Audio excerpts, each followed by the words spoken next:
Hello friends, Radhe Radhe, Hare Krishna. Welcome back to my channel. Friends, आज हम बात करेंगे अप्रैल माह में आने वाली बरूथनी एकादशी के बारे में।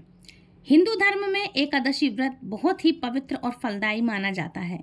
वैदिक पंचांग के अनुसार हर महीने में 2 बार एकादशियां आती हैं और साल भर में कुल 24 एकादशियां होती हैं। धार्मिक मान्यताओं के अनुसार विधि विधान से एकादशी के दिन भगवान श्री हरि विष्णु की पूजा अर्चना करने से घर परिवार में सुख समृद्धि आती है। फिलहाल अप्रैल माह में चल रहा है जो जिसको हम बैसाख माह के नाम से जानते हैं, तो इसको अप्रैल माह जो चल रहा है, इस बैसाख माह के कृष्ण पक्ष में बरूथनी एकादशी का व्रत रखा जाता है। अप्रैल माह में आती है, कृष्ण पक्ष को कहते हैं हम, इसमें बरूथनी एकादशी आती है जिसमें और 2 एकादशियां होती हैं एक माह में, एक कृष्ण पक्ष की, एक शुक्ल पक्ष की। तो ये आएगी कृष्ण पक्ष की। यह अप्रैल माह की अंतिम एकादशी होगी। ऐसी मान्यता है कि बरूथनी एकादशी का व्रत करने से व्यक्ति के सारे पाप कट जाते हैं और जीवन में सुख शांति और समृद्धि सौभाग्य का आगमन होता है। वहीं इस दिन माता लक्ष्मी और तुलसी जी की पूजा करने से भगवान श्री हरि विष्णु जल्दी प्रसन्न होते हैं। ऐसे में आइए जानते हैं अप्रैल माह की अंतिम एकादशी की तिथि क्या है, शुभ मुहूर्त क्या है, पूजा विधि और पारण समय क्या रहने वाला है। तो वीडियो को अंत तक जरूर से देखिएगा। तो वैशाख मास के कृष्ण पक्ष की एकादशी को बरूथनी एकादशी कहा जाता है। वैदिक पंचांग के अनुसार वैशाख महीने के कृष्ण पक्ष की एकादशी तिथि 23 अप्रैल दिन बुधवार को शाम 4:43 से शुरू होगी, मतलब 4:43 से शुरू होगी और 24 अप्रैल गुरुवार को दोपहर को 2:32 तक ये रहने वाली है। ऐसे में बरूथनी एकादशी का व्रत 24 अप्रैल गुरुवार को ही रखा जाएगा। वहीं अगले दिन यानी 25 अप्रैल को इसका पारण किया जाएगा। अब बात करेंगे इसकी पूजा विधि क्या है, लेकिन पारण समय में आपको बता दूं कि जो समय है निर्धारित रहता है, उसी समय आप पारण करें, नहीं तो इसका फल नहीं मिलता है। पारण मीन्स इसका व्रत खोलने का समय। तो आप 25 अप्रैल को सुबह के टाइम आप पारण कर लें। 6 बजे तक इसका सूर्योदय हो जाएगा। 6 से 7:30 पौने 8 बजे तक 9 बजे तक आप इसका पारण कर सकते हैं। लेकिन जैसा कि मैंने आपको इस वीडियो में बताया, उसी तरह से आपको पारण करना चाहिए। बरूथनी एकादशी के दिन व्रती को ब्रह्म मुहूर्त में उठकर स्नान करना चाहिए और व्रत का संकल्प लेना चाहिए। इसके बाद किसी साफ चौकी पर भगवान श्री हरि विष्णु की प्रतिमा या तस्वीर को स्थापित करें। फिर पंचामृत से अभिषेक करें और शुद्ध जल से स्नान कराकर पीले वस्त्र पहनाएं और भगवान को रोली, पीला चंदन, पीले फूल और तुलसी दल अवश्य से शामिल करें, मतलब उनको अर्पित करें। लेकिन मैंने जैसा कि आपको हर वीडियो में बताया है, हर वीडियो में ही बताती हूँ लगभग, कि तुलसी दल इस दिन स्पर्श ना करें। माँ तुलसी में जल ना डालें, क्योंकि माँ तुलसी भी व्रत रखती हैं और हर बार एकादशी के दिन माँ तुलसी निर्जल व्रत रखती हैं, इसलिए तुलसी में जल नहीं डालते हैं। हो सके तो आप रात में 1 दिन पहले से उनको जल डाल सकते हैं कि तुलसी का पौधा गर्मी का समय है, सूखे ना। तो इस तरह से कर लें। तुलसी दल तो वैसे भी कभी भी बासी नहीं होती, लेकिन फिर भी 11 दिनों तक तो सूखती भी नहीं हो और बासी भी नहीं मानी जाती है। इसलिए आप तुलसी दल रविवार के दिन और बुधवार के दिन ना तोड़ें और एकादशी के दिन ना तोड़ें। लेकिन तुलसी दल के बिन प्रभु कोई भी भोग भी नहीं लेते हैं, इसलिए तुलसी दल अवश्य शामिल करें। 2-3 दिन पहले आप तोड़ के रख सकते हैं। तो इस दिन आपके लिए पीले चंदन, पीले फूल और तुलसी दल अवश्य से आपको भगवान श्री हरि विष्णु को अर्पित करना चाहिए। तिल के तेल से आप दीपक जला सकते हैं, नहीं तो गाय का शुद्ध देसी घी मिल जाए तो बहुत अच्छा है। नहीं तो मार्केट वाले अवेलेबल हैं, लेकिन इनमें बहुत मिलावट आती है, पता नहीं किसकी चर्बी मिल जाए। इसलिए तिली के तेल से आप कर सकते हैं, सबसे बेस्ट रहेगा। तो तिली के तेल से आप दिया जलाएं और ओम नमो भगवते वासुदेवाय मंत्र का जाप करें। भोग में केसर वाली खीर का आप भोग लगा सकते हैं, पंचामृत का, पंजीरी का, साबूदाने की खिचड़ी का। फल हैं जो मीठे फल हो गए, जूस हो गए, जो भी आप घर में बनाएं श्रद्धा से, हलवा पूड़ी जो भी बनाएं, भगवान को आप भोग ज़रूर से लगाएं। लेकिन आप ध्यान रखें, व्रत आपका है, भगवान का नहीं, इसलिए भगवान को तो आप लगा सकते हैं अन्न का भोग, लेकिन ध्यान रखिएगा आप बस नहीं खाइएगा अन्न। और चावल 1 दिन पहले से ना खाएं, है ना।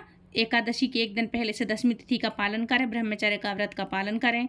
एकादशी के दिन बाल नहीं धोते हैं, 1 वक्त भोजन करते हैं और चावल नहीं खाते हैं ना, इसका सेवन करते हैं। तो पूजा के बाद बरूथनी एकादशी का व्रत जरूर से करें, कथा पढ़ें, कथा के बिना ये व्रत अधूरा माना जाता है, ठीक है। और अंत में श्री हरि विष्णु को प्रसाद जरूर से चढ़ाएं और आरती करें। और फिर जब आरती कर लेंगे आप, उसके बाद आप प्रसाद सभी में वितरण जरूर से करें, ठीक है। अच्छा, एकादशी का पारण समय का नियम क्या है और कितने बजे होगा इसका पारण, मतलब व्रत खोलने का समय क्या रहेगा? तो देखो, किसी भी व्रत के अगले दिन पारण करने का विशेष महत्व होता है। 2025 में बरूथनी एकादशी का व्रत पारण समय होगा 25 अप्रैल शुक्रवार को, और ऐसे में पंचांग के अनुसार पारण का शुभ मुहूर्त रहने वाला है 5:56 से लेकर के 8:23 तक, मतलब 8:23 के बीच में, मतलब इसका पारण समय रहने वाला है। तो 8:23 तक आप पारण करना इसका, ठीक है। इसके बाद ध्यान रखें कि पारण शुभ मुहूर्त में ही करना चाहिए आपको, तभी पूर्ण व्रत माना जाता है, मतलब व्रत का पूरा फल मिलता है। और पारण के समय सात्विक और हल्का भोजन ही जरूर से करिएगा। ऐसा नहीं हो कि आपने एकदम से ऐसा भोजन कर लिया कि जिससे आपको हैवी खाना हो गया। गर्मी का समय है तो फल फ्रूट्स और जूस वगैरह ले सकते हैं, अन्न ले सकते हैं, धीरे धीरे थोड़ा हल्का हल्का पतला सा दलिया हो गया, खिचड़ी हो गई, सादा सिंपल भोजन करें आप, एकदम से भारी हैवी खाना ना खाएं, क्योंकि गर्मी का समय है तो आप हल्के भोजन से ही अपने व्रत का पारण करें। अब बात करेंगे इसकी कथा के बारे में। तो सबसे पहले हम इसके महत्व के बारे में जान लेते हैं कि इस दिन क्या होता है और क्या करना चाहिए। तो देखो, इसका महत्व ये है कि वैशाख मास के कृष्ण पक्ष की एकादशी को अत्यंत पुण्यदायी और सौभाग्य प्रदायिनी बरूथनी एकादशी है। इसको एकादशी कहा जाता है, बरूथनी एकादशी। और इस दिन भक्ति भाव से भगवान मधुसूदन की पूजा करनी चाहिए। भगवान श्री हरि विष्णु का दूसरा नाम है मधुसूदन, तो इनके मधुसूदन रूप की पूजा करनी चाहिए आज के दिन। अच्छा, बरूथनी एकादशी का व्रत करने से भगवान मधुसूदन की प्रसन्नता प्राप्त होती, बड़े प्रसन्न होते हैं भगवान श्री हरि विष्णु, जिनको मधुसूदन रूप में हम बोलते हैं, बड़े खुश होते हैं भगवान। तो उनकी खुशी के लिए हमें व्रत करना चाहिए, और भगवान मधुसूदन की प्रसन्नता से संपूर्ण पापों का नाश हो जाता है। इसलिए कहते हैं कि बरूथनी एकादशी का व्रत रखने से हमारे संपूर्ण पाप, समस्त पाप, जन्म जन्मांतर के पाप जो भी हैं, ये सब कट जाते हैं, सब धुल जाते हैं। इसलिए आज के दिन व्रत जरूर से करना चाहिए। ये व्रत करने से सुख, सौभाग्य और घर में धन, वृद्धि, संपत्ति और लक्ष्मी की प्राप्ति होती है। इसलिए आपको आज के दिन ये व्रत जरूर से करना चाहिए। अब बात करेंगे हम इसकी कथा के बारे में। तो इसकी कथा जरूर से पढ़ना और दूसरों को जरूर से सुनाइएगा। तो शुरू करेंगे हम इसकी बरूथनी एकादशी की कथा।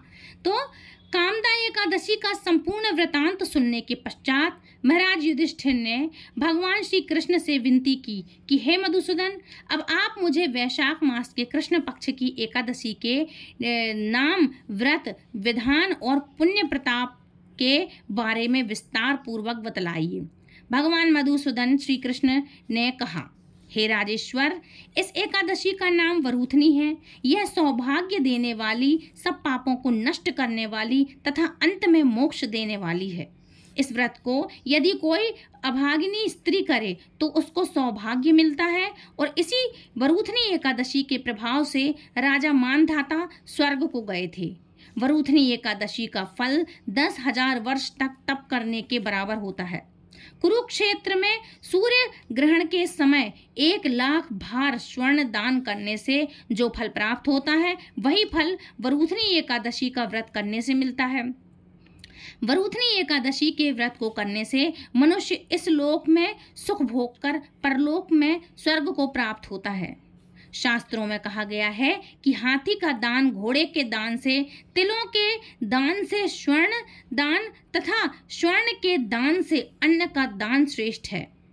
अन्नदान के बराबर कोई दान नहीं है। अन्नदान से देवता, पितर और मनुष्य तीनों तृप्त हो जाते हैं। शास्त्रों में इनको कन्यादान के बराबर माना गया है।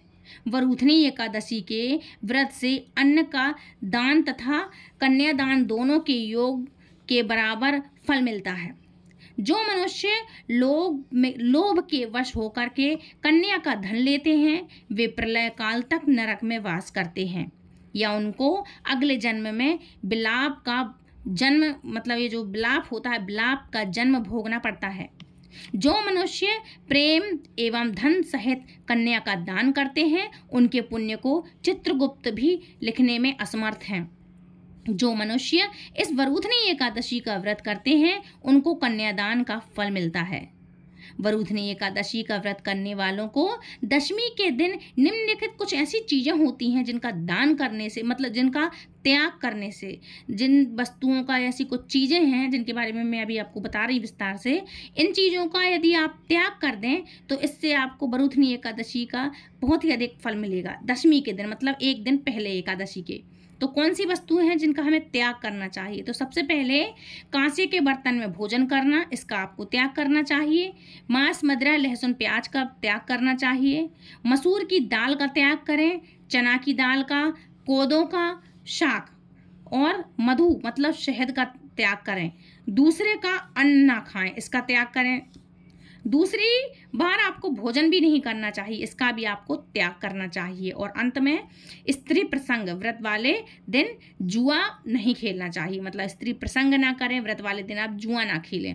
और आपको इसके आज के दिन सोना भी नहीं चाहिए। तो ये कुछ ऐसी चीज़ें हैं 10 प्रकार की जो आपको आज के दिन इसका त्याग ज़रूर से करना चाहिए। उस दिन पान खाना, दातून करना, दूसरे की निंदा करना तथा चुगली करना एवं पापी मनुष्यों के साथ बातचीत करना सब त्याग देना चाहिए आज के दिन आपको। उस दिन क्रोध तथा मिथ्या भाषण भी आपको नहीं करना चाहिए। हे राजन, जो मनुष्य विधिवत इस एकादशी का व्रत करते हैं उनको स्वर्ग लोक की प्राप्ति तो होती ही है, अतः प्रत्येक मनुष्य को यह व्रत अवश्य ही करना चाहिए तथा पापों से डरना चाहिए। इस व्रत के महात्म्य को पढ़ने तथा सुनने मात्र से 1000 गोदान का फल मिलता है। इसका फल गंगा स्नान के फल से भी अधिक माना गया है, इसलिए आपको ये व्रत अवश्य से करना चाहिए। तो बोलो एकादशी महारानी की जय, वरुधनी एकादशी की जय, भगवान श्री हरि विष्णु की जय। तो देखा फ्रेंड्स, आपने भगवान स्वयं कह रहे हैं इस व्रत को करने से आपको 1000 गोदान के बराबर इसका फल मिलता है और गंगा स्नान के बराबर फल मिलता है। तो कौन नहीं करना चाहेगा ऐसा घर बैठे गंगा स्नान का फल प्राप्त। तो आप भी इस व्रत को ज़रूर से करिएगा और आज की ये कथा आप ज़रूर दूसरों तक शेयर ज़रूर करिएगा। कितनी इंपॉर्टेंट कथा है, दूसरों को शेयर ज़रूर करें ताकि दूसरे लोग भी इन सब छोटी छोटी चीज़ों का ध्यान रखें, इन सब चीज़ों का बेनिफिट उठा सकें। इसलिए यदि आप व्रत करते हैं या फिर ये वीडियो आप तक आ गया तो दूसरों तक शेयर ज़रूर कीजिए। तो फ्रेंड्स, मिलते हैं नेक्स्ट वीडियो में, तब तक के लिए राधे राधे, हरे कृष्णा। और वरुधनी एकादशी की आप सभी को हार्दिक हार्दिक शुभकामनाएं। तो मिलती हूँ नेक्स्ट वीडियो में। राधे राधे, हरे कृष्णा, हरि बोल।